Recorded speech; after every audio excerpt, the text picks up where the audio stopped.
right now with this freeze, vulnerable populations could be directly impacted. And so my question to you, just to follow up with you, would you support getting rid of school lunch for vulnerable kids and breakfast and Head Start, for example, and getting rid of childhood cancer research? Do you support that, and what do you say to your constituents? I want to follow up on that question too, because I didn't hear an answer from you. When you talk about school lunches, hey, I worked my way through high school. I don't know about you, but I worked since I was, before I was even 13 years old. I was picking berries in the field before we had child labor laws that precluded that. I was a paper boy.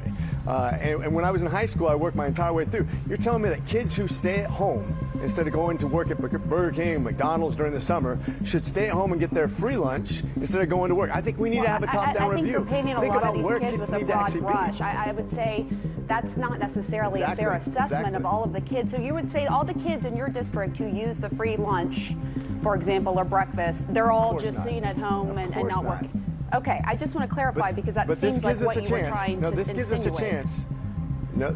This gives us a chance, though, to see where is the money really being spent.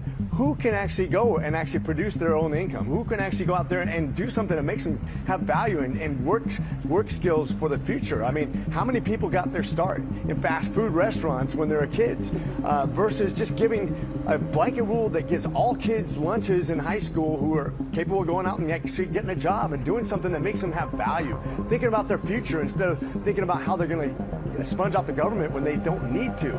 We don't give people value. We don't give them the ability to dig themselves out when we penalize them for actually working and actually keep them on welfare. That's what's been the inner city problem for a very long time. We need to have a top-down review so we can get people out of poverty, because you know what? America's very good at creating jobs and giving people worth, and we've been very traditionally good at that, but we're losing our way.